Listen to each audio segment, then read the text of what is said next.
Hello viewers, আর mobile হসপিটালে স্বাগত জানাচ্ছি। নতুন আর একটি ভিডিও নিয়ে আসলাম। Samsung A35 light problem solve. আজকে ডিসপ্লে লাইট প্রবলেম সলভ দেখাবো। তো ভিডিওটা একটু মনোযোগ সহকারে দেখবে এবং শেষ পর্যন্ত দেখার অনুরোধ রইল। তো চলো আমরা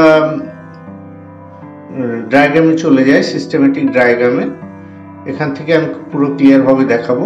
এই যে দেখতে পাচ্ছ যে চারটা লাইন, এই চারটা লাইনের এলইডি মানে যে লাইন চারটা থাকে, এই চারটা ট্র্যাকের কালার এখানে দেওয়া আছে। এই চারটি ক্লিয়ার এলইডি কে, এলইডি এ, ক্যাব, পাওয়ার। দেখো আমি ভালো করে বড় করে দেখানোর চেষ্টা করছি। আচ্ছা, ভিপিএস পাওয়ার। তো এই ভোল্টেজগুলো এখানে কালারিং ভাবে দেওয়া আছে। এইটা চারটা সিগন্যাল আমাদের মূলত লাইটের কাজ করতে সক্ষম, মানে এই চারটার কানেকশনই আমাদের লাইটের কাজ করে থাকে। তো এই চারটা নিয়ে আজকে আলোচনা করব, কোনটা কোথায় কিভাবে লাইন যায় এবং আসে, কোথায় থেকে কোথায় যাচ্ছে, কিভাবে কাজ করছে, সব ক্লিয়ার ভাবে বোঝাবো।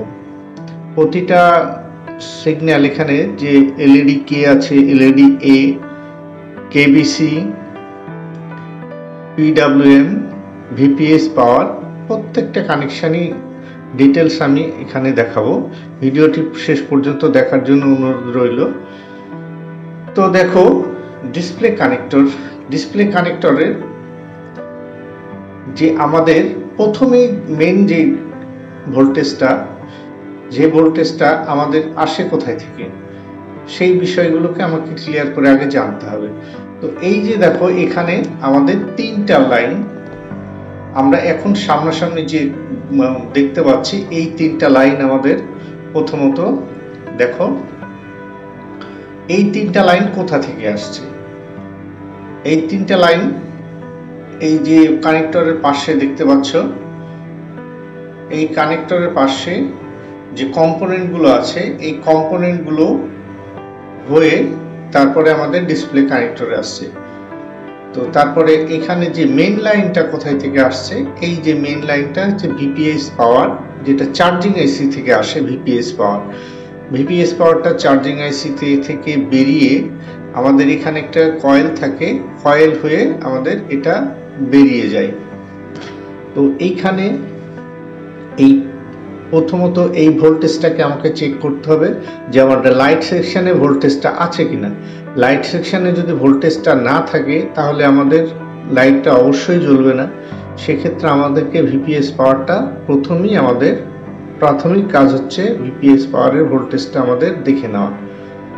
তো এই চার্জিং আইসি থেকে সাধারণত ভিপিএস পাওয়ারটা বের হয়। তো ওইখান থেকে বেরিয়ে সরাসরি কোথায় যাচ্ছে আমরা একটু ক্লিয়ার ভাবে দেখানোর চেষ্টা করছি। দেখো আমরা চলে আসলাম ভিপিএস পাওয়ারটা সরাসরি এই যে চলে আসছে আমাদের কয়েলে। এই যে এখানে দেখতে পাচ্ছ কয়েল, এই যে কয়েল। তো এই কয়েল থেকে আমাদের যে দুটো ভোল্টেজ কয়েলের এক প্রান্ত এসে চার্জিং লাইট আইসির ফার্স্ট পিনে ঢুকছে, তারপরে কয়েলের অপর প্রান্ত দিয়ে ক্যাপাসিটর হয়ে দেখো 3 নম্বর পিনে লাইট আইসি ঢুকছে।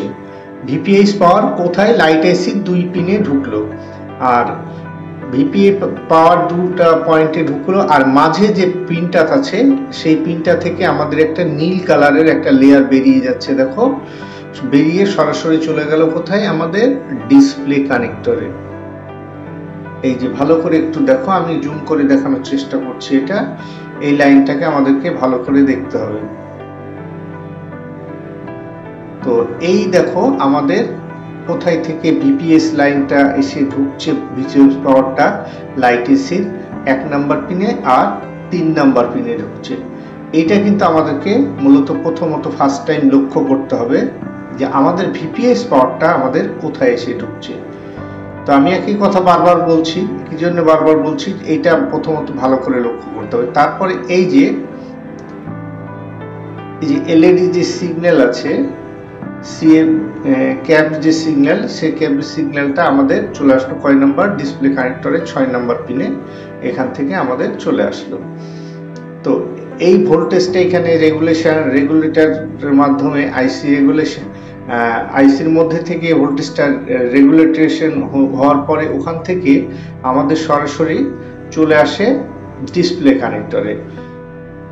আইসিটার একটা কাজ আছে, আইসিটার কাজ হলো বিভিন্ন যে লেগগুলো আছে, লেগগুলো দিয়ে বিভিন্ন সিগন্যালগুলো বের করে আমাদের ডিসপ্লে কানেক্টরে দেয়। তো এইখানে আমাদের চার্জিং আইসির পাশে যে কয়েলটা এবং ক্যাপাসিটরটা আমাকে ভালো করে চেক করতে হবে।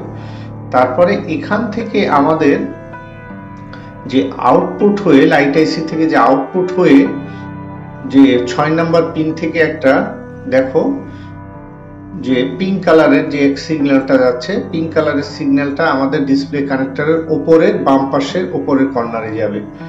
আর একটা দেখো ডায়োডের যে প্লাস আর মাইনাস আছে, মাইনাস সাইডটা থেকে একটা যাবে আমাদের কমলা কালার, সেটা হচ্ছে ডিসপ্লে কানেক্টরের নিচের ফার্স্ট পিনে।